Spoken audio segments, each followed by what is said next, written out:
And now from around the state, your top stories on Wisconsin 360. Good Thursday morning, everybody. Thanks so much for joining us for another edition of Wisconsin 360. We're taking a live look at Green Bay and the Brown County Courthouse on this wonderful Thursday morning. A bit of clouds out there, a bit muggy as well. 72 degrees in Green Bay at 11:05 on your Thursday morning. Emerson Lehman here in for Cami for Wisconsin 360 today. I'll also be joining you for Action 2 News at noon. Hopefully you can join us for that. We are monitoring an event taking place in Oshkosh at this time as we take a live look at our Oshkosh sky camera on this Thursday. David Crowley, the Democratic candidate for governor, is at an event there with the Winnebago County Democrats, and he will be having that event. We're expecting him to speak any moment now, so we are going to dip in for a bit with that speech once he becomes available, once he takes the podium. I'll keep monitoring that here from our digital news desk. However, we are currently going to move along with our Wisconsin 360 show for today. We're going to start in Madison with our friends at WMTV and Phoebe Murray letting us know what's happening in Madison on this Thursday. Take a look. Good Thursday morning from Madison. I'm Phoebe Murray with a check of the top stories we are following. While many people across the state were hitting refresh on primary results Tuesday night, Greene County election officials were stuck entering results the old-fashioned way. Election workers there had to hand enter votes after they were unable to open electronic files from 16 municipalities. Officials say they discovered the tech issue around 9 o'clock Tuesday and spent hours troubleshooting before reaching out to municipal clerks to start calling in results over the phone. They also had some municipal clerks bring physical memory cards from their voting machines directly to the county clerk's office. The Greene County clerk says she's confident all votes have been counted despite this delay, but officials say changes are necessary ahead of the November election. We are definitely going to pivot and shift gears for how we receive results in November.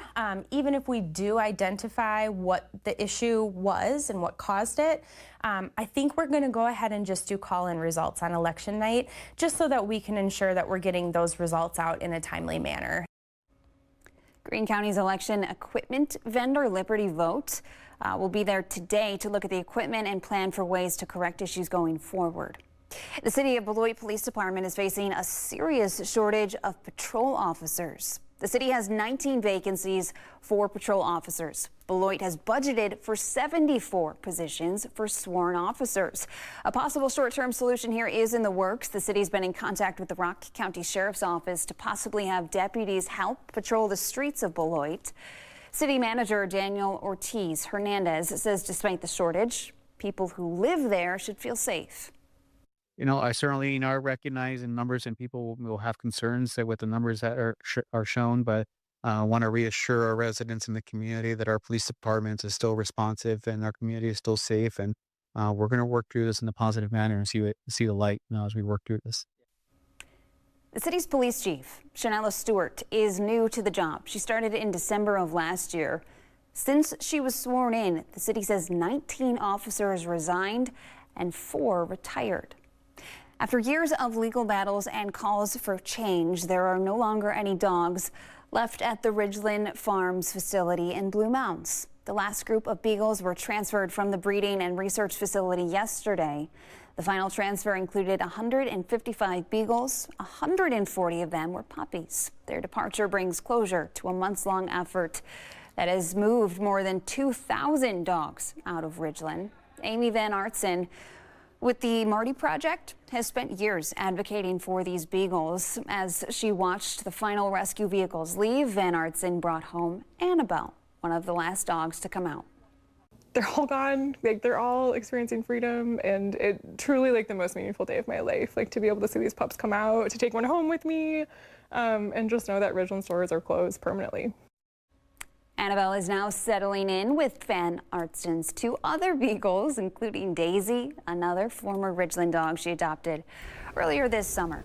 Ridgeland Farms is permanently ending its dog breeding, sales, research, and testing operations. Those are the top headlines from the capital city. For 15 News, I'm Phoebe Murray. Have a great day.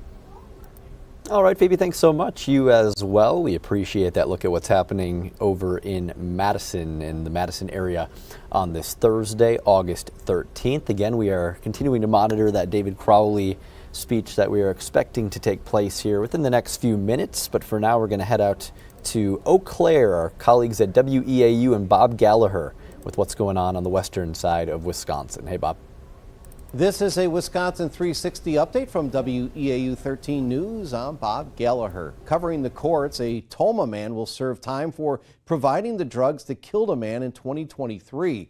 46-year-old Nicholas Hage has been sentenced to 8 years in prison after pleading no contest to first-degree reckless homicide. According to a criminal complaint, a man was found dead in an Oakdale home in February of 2023. Fentanyl was found at the scene. The man's wife told investigators that Hage had provided them with the drugs the day before. A unique experience in west central Wisconsin is sparking the curiosity of local high school students. The Human Anatomy Exploration Camp at UW Stout allows students to investigate medical careers firsthand. They're even given hands-on access to the university's cadaver lab, one of only 2 in the region. Shelby Sanger says she was able to tour the cadaver lab when she was in high school, and now she's the one getting to teach students what she learned. Really just wanted them to walk out with like a greater fascination for like what's happening in their own bodies, as well as just like spark curiosity. Since this is like a lower stress environment where like they literally just get to like explore and learn with like no like grades or anything else added to it. And then I'm hoping to spark other conversations about like potential like career paths. If you're interested in the Human Anatomy Exploration Camp or other student outreach programs at UW Stout, just head to WEAU.com for more details. And a local organization is working to make sure kids in the Chippewa Valley have a comfy place to sleep. Sleep in Heavenly Peace is hosting its Schutzy's Jubilee 100 Bed Build event. This Sunday, volunteers will build 100 twin-sized beds for local kids who are currently sleeping on floors and couches. The organization says it still needs some volunteers, especially from 11:30 a.m. to 1 p.m. If you don't have experience building things, that's no problem. Give you basically a little tutorial before you start so you know exactly what you need to do. There will be many of us that have done this before, which will be there kind of as a guide if there are questions and making sure that we have some quality control. So anybody can do it. The organization builds around 400 to 500 beds a year, so if you can't help this weekend, there are plenty of other opportunities. That's a check of your news headlines in western Wisconsin. I'm Bob Gallagher. Have a great day. All right, Bob, thanks so much. We appreciate that and that look at what's going on over in western Wisconsin on this Thursday, August 13th. Taking a live look at a couple of our sky cameras here across northeast Wisconsin. You can see quite a bit of cloud cover out there in Sturgeon Bay as we take a live look from our sky cam there at Sonny's Pizza. And then let's check out Shawano as well. And Shawano, nice view there. This is one of my favorite sky cams that we have in our sky cam network. They're taking a live look at Shawano. And we'll pull up Manitowoc as well while we're here. Manitowoc, a lot of cloud cover really all across Wisconsin right now, and northeast Wisconsin at least. And we do want to remind you folks, summer, of course, is severe weather season. So we want to make sure you are staying up to date with our First Alert Weather app. You can scan this QR code on your screen right here for all the latest weather updates. See those alerts, have them right in the palm of your hand so that you are prepared when sunny or severe weather strikes and you can plan ahead for everything that you need to take place. So again, we are continuing to monitor Oshkosh as we are expecting Democratic candidate for governor David Crowley to be speaking there with the Winnebago County Democrats. We're monitoring that behind the scenes as we take a live look at Oshkosh, and we'll definitely jump in and bring him up for a little bit once he takes the podium there. But we're going to check in with our friends over in Wausau at WSAW with what's all taking place in the north central part of Wisconsin on this Thursday, August 13th. Let's check in with them.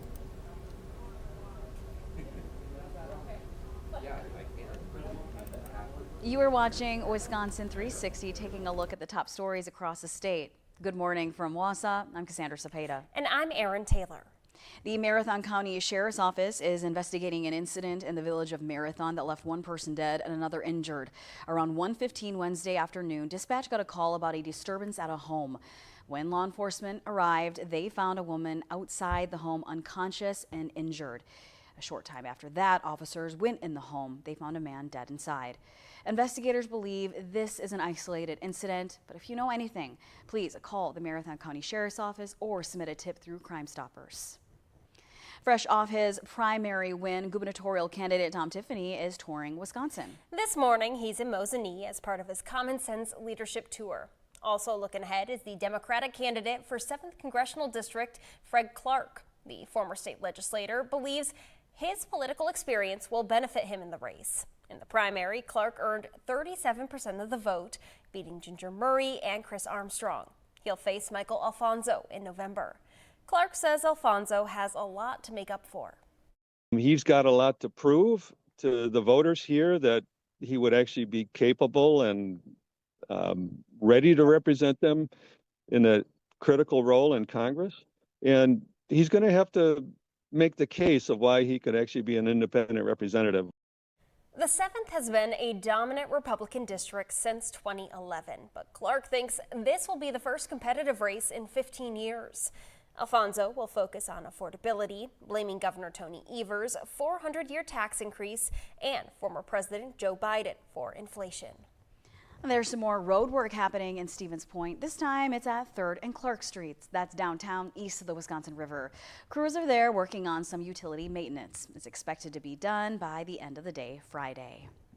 Well, we are counting down the days until the school year starts back up. For many kids, school can be one of the only places where they can count on a consistent meal. In fact, Feeding America says 250,000 kids in Wisconsin face hunger. So the Wausau and DC Everest school districts have pantries in the school.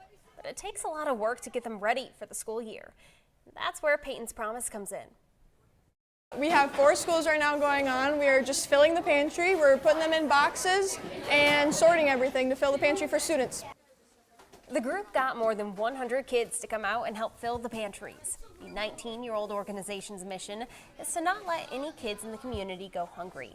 They say stocking food in the schools and meeting the kids where they are lifts the strain on other area pantries. The Woodchucks are celebrating a successful season. Athletic Park welcomed more than 47,000 people to 36 Woodchucks games this season. That's up more than 7%. The team also had 2 sellouts. They also welcomed at least 1,000 fans for 30 consecutive home games. Since joining the Northwoods League in 1994, they welcomed more than 1.5 million fans. That's a look at the top stories from across north central Wisconsin. Thanks for watching. Have a good day. All right, Erin and Cassandra, thanks so much. We appreciate that look there at what's going on in north central Wisconsin. Speaking of the campaign trail, Congressman Tom Tiffany was in Mosinee earlier today, and our friends at WSAW were able to gather that for us, so you can watch for that to be on our newscasts coming up on Action 2 News later throughout the day today. Again, as we are continuing to monitor that Democratic event for the Democratic candidate for Governor, David Crowley, going on in Oshkosh right now. We do have a crew there at the scene and are continuing to monitor it, as we will dip into that as soon as the candidate Crowley takes the stage. We're going to see what's happening right here in our neck of the woods, northeast Wisconsin, with yours truly. Here's a look at the top stories in northeast Wisconsin today.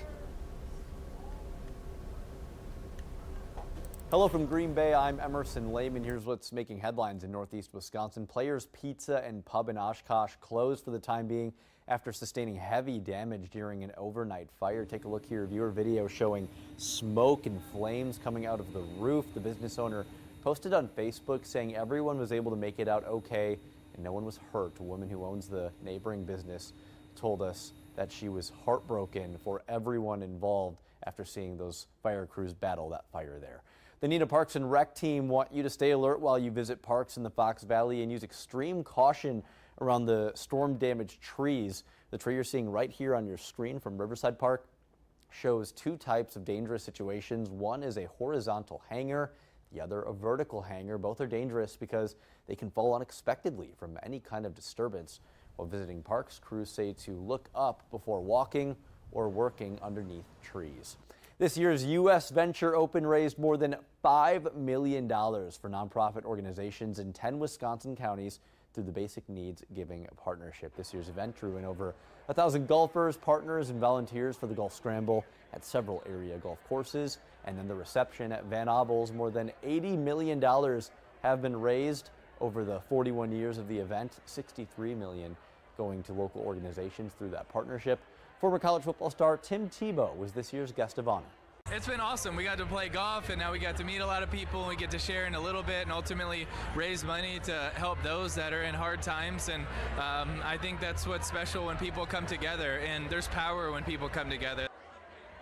U.S. Venture says it will also contribute more than $1 million to tornado relief in the Fox Valley. That's what's making headlines here in Northeast Wisconsin. Have a great Thursday, everybody.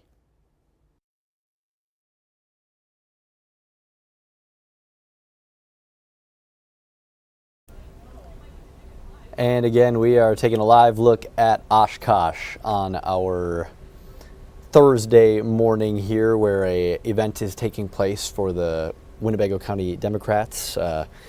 Candidate for Governor David Crowley is going to be speaking very shortly, and it looks like Attorney General Josh Kaul actually just taking the stage there in Oshkosh right now. So we are going to dip into that event and let you hear from the Democratic candidate for Governor David Crowley as he will be taking the stage very shortly.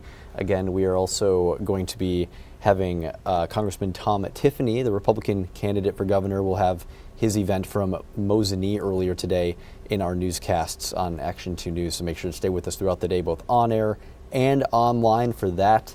Thank you for watching Wisconsin 360 on this Thursday morning. And again, we're going to take you to Oshkosh now for that event with David Crowley, who will be taking the podium shortly.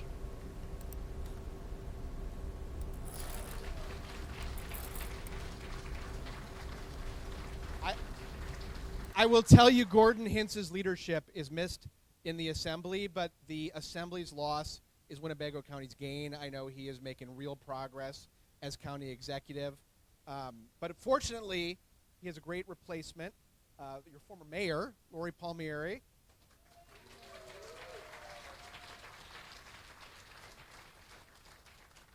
Now, I also want to say, I know you've got a new senator. In New York, they have AOC. Here you've got KDA, Chris Dasser-Elfheim. She has hit the ground running, and we need to put her in the majority for the next legislative session. So it is a great team here. This is an exciting election year. There has been this national debate going on about whether Democrats need to fight more. They need to stand up more. And one thing I love about being a Wisconsin Democrat is there's no debate about fighting. We are ready to fight. But we don't just fight in Wisconsin, we win as well. I am proud to have sued the Trump administration over 60 times. But I'm even more proud that we keep winning. I would love to tell you it's because I'm the greatest lawyer in the history of the world. But the truth of the matter is we keep winning because they keep breaking the law. The Trump administration, what it has done over action after action is tried to vacuum money away from our communities, resources away from our communities, and give them to some of the wealthiest people in the country through tax cuts, to put them towards construction projects in Washington, D.C., like the reflecting pool or the ballroom or the arch. And they have gotten sweetheart deal after sweetheart deal, like these no-bid contracts for the reflecting pools. But what they're doing is damaging communities. And so they have put illegal conditions or cuts or freezes on literally billions of dollars of funds for Wisconsin. That includes transportation funds, it includes funds for our schools, funds for public health, funds to address homelessness in our communities, funding to support programs like AmeriCorps. We have seen cut after cut. And the good news is, because of these suits, we are stopping so many of those cuts and keeping critical resources in our communities.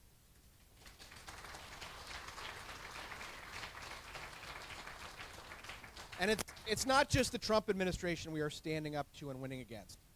There are powerful corporations like Ticketmaster or drug companies that have engaged in unlawful anti-competitive practices and jacked up prices and impacted the cost of living for Wisconsin families.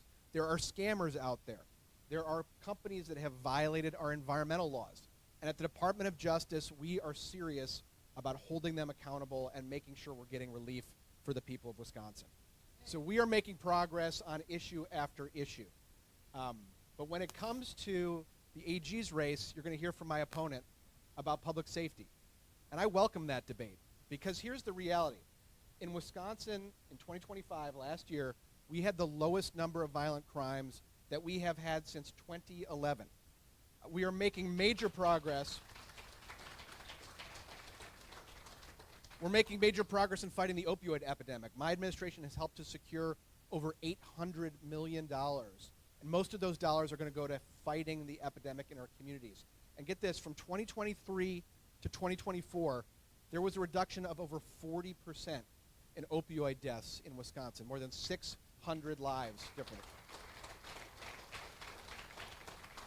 And the contrast between what's happening statewide and in Fond du Lac County, where my opponent is the DA, is really stark. I said we had the lowest number of violent crimes last year since 2011.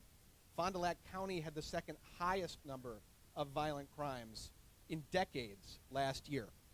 It seems like two of the very few places where crime is up is Fond du Lac County, where my opponent is DA, and of course the White House.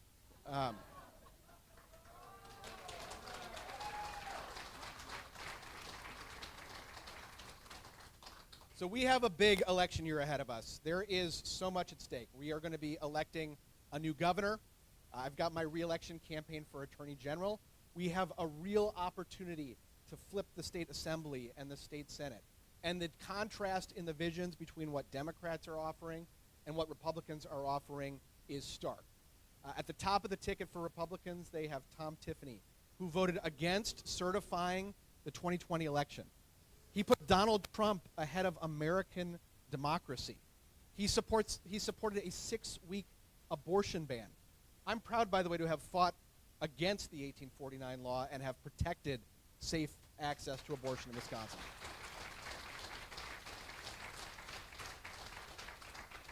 And when it comes to protecting our democracy, there is no choice. Tom Tiffany still won't acknowledge the results of the 2020 election. My opponent supported Michael Gableman's preposterous investigation into our 2020 election.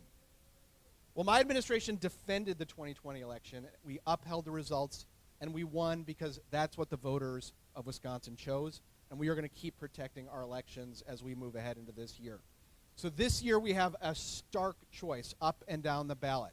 So my question for you is, in the governor's race, you're going to hear from him in a minute, but we've got comeback David Crowley, and they have Trump toady Tom Tiffany. Are you ready to support David Crowley in this race?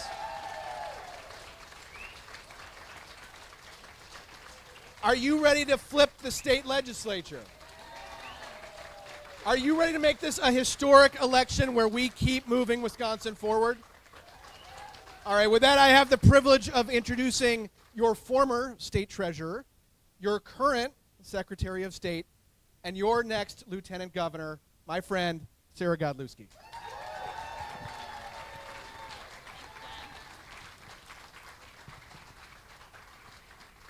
Well, hello, Oshkosh!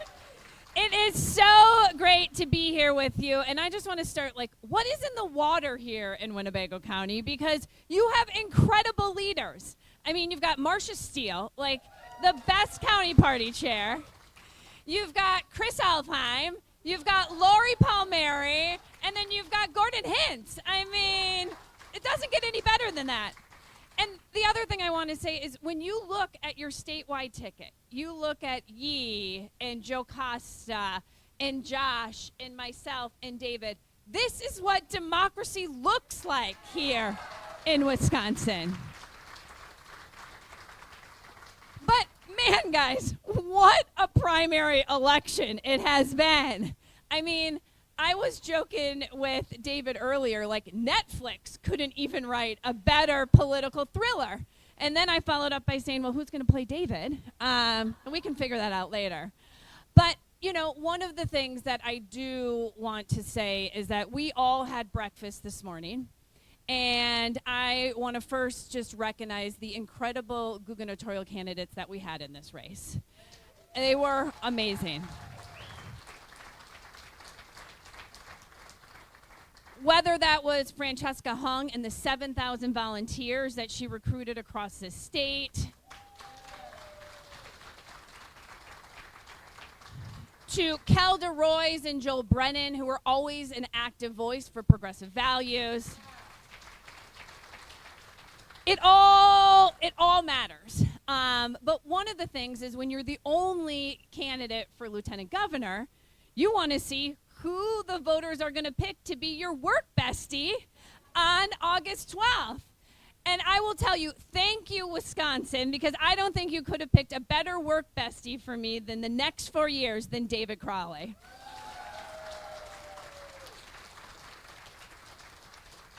And I want to talk about David for just a little bit of time, because I actually got to know David a little less than a decade ago.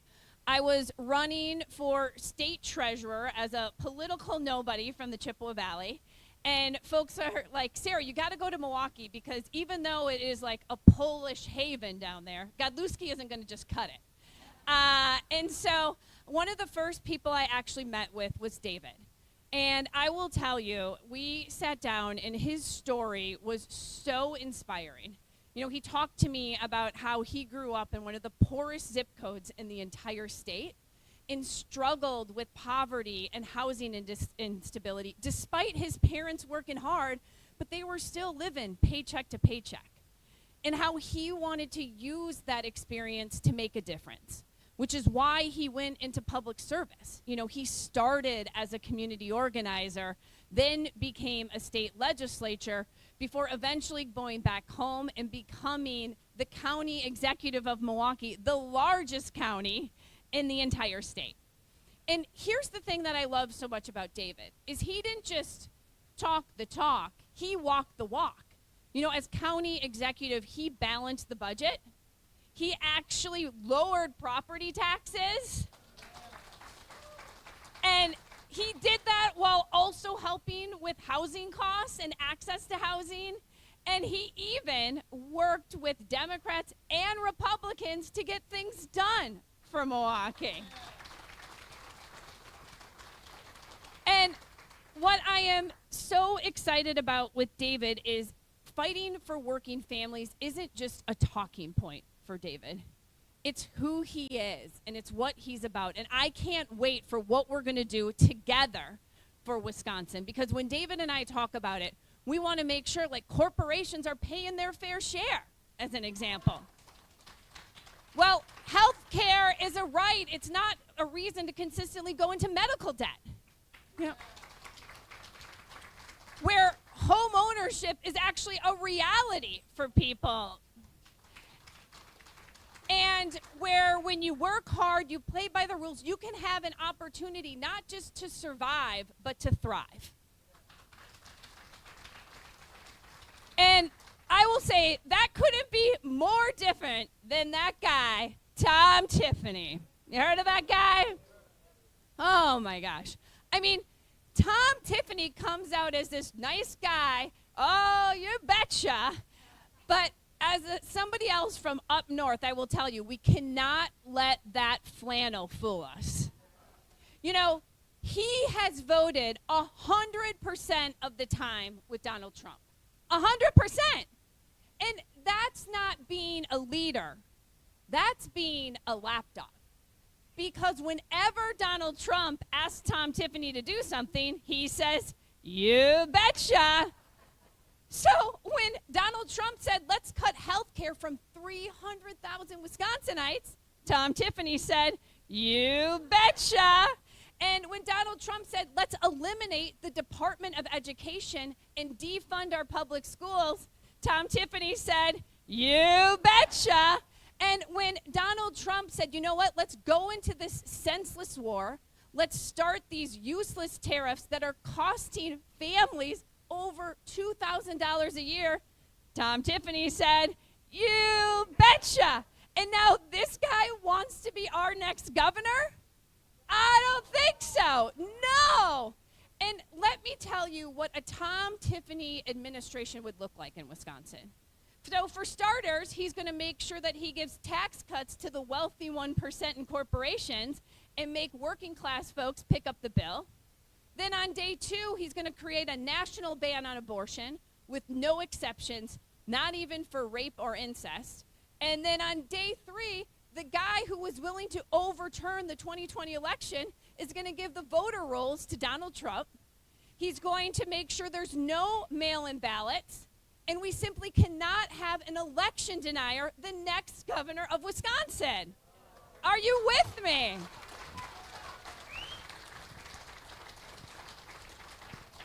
So as somebody in 2018 who flipped 9 Trump counties, I will tell you, I know that we can do this, but we can only do this together. Because we have now less than 83 days to bring everybody with us. And so I'm asking you all, are you guys ready to knock on doors? Are you guys ready to make phone calls? Are you ready to talk to your neighbors? Let's do everything we can to elect David Crowley and Democrats up and down the ticket. And with that, I am going to introduce my soon-to-be partner in crime causing good trouble. Please give a warm welcome to our next governor, David Crowley.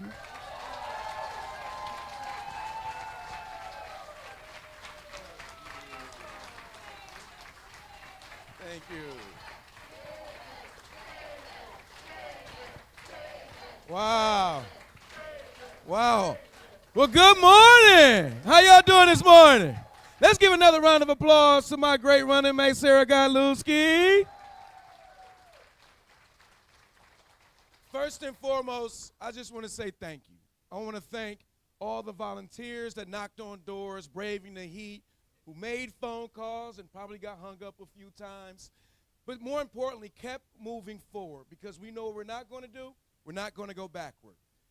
We're not going to go backwards. So I just want to say thank you for being the unsung heroes. Without folks like you who are in this room, I and those who are running up and down the ticket, we don't exist. So please, give yourselves a round of applause, y'all.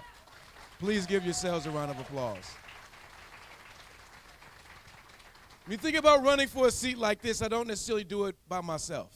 And so I have to make sure that I acknowledge my better three-quarters, my wife, Erica, my 3 daughters, who I call the A Squad, because if it wasn't for their support, their sacrifice as well, we wouldn't be able to be here as a family, and me running to becoming the Democratic nominee for governor. But I also want to make sure that I say thank you as well to everybody who was in this race for pushing us further. I want to say thank you to both Kelder Roys and Joe Brennan, great servant leaders in this community, and brought great ideas to the table as well. And I want to say thank you as well to our state representative, Francesca Hahn. She has shown us that folks may be small, but they can be mighty. And that she has actually pushed our party to do even more, which we're going to do. Because at the end of the day, we need everybody in the field. We need everybody on this field. Okay? How many of you are Packer fans? All right? You know, because I look at politics a lot like football, y'all. This is a full contact sport, whether you like it or not, right? And a lot of people don't want to get on the field and rather sit on the sidelines because they're afraid of getting hit. But in politics, even on the sidelines, you'll get hit. And so we need everybody at the table getting involved, because when you don't have a seat at the table, you're on the menu. Our workers have been on the menu. Our students, our teachers, our older adults, people with disabilities, farmers, rural communities alike, many of us have been on the menu. And that's because we have not allowed people to lend their voices, their lived experiences, to the solutions that are going to work for them and in their community. What I've learned being Milwaukee County executive, representing 19 different municipalities, is that there is no one-size-fits-all solution. We have to tailor all of our solutions to fit each community needs. And you know who's not going to do that? Tom Terrible Tiffany. He is not. You know, Sarah just talked about the fact that he has voted 100% of the time with this current president. I don't know about you, but every time I look behind them or look around, I'm looking for their spine because they have not stood up to this president. And anybody who is willing to vote 100% of the time lets you know that they're only willing to carry the water of Donald Trump versus the concerns of their constituents.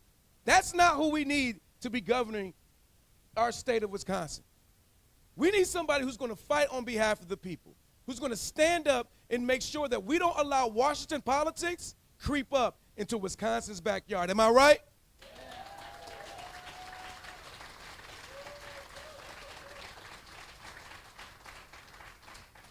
And so look, the primary election, it is over. And as we move forward, we cannot continue to drive forward looking in the rear view mirror. This is about how we come together, bringing folks across the entire political spectrum from the Democratic Party to be a part of this movement.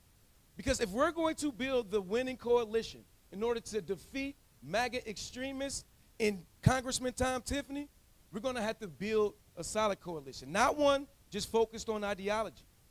Because this isn't just a conversation about left or right or blue versus red. This is about the have and the have-nots. This is about those who get access and those who feel like they continue to be on that plate. But I'm letting you know right now, I am fired up and I am ready to go, y'all. I am not running this election based on fear. This is about how we collectively work to bring our goals to fruition. Because as Democrats, we got to, this is a full contact sport, right? We need everybody. We need to make sure that we're sending people to join Christian Lloyd in the state Senate and in the state assembly.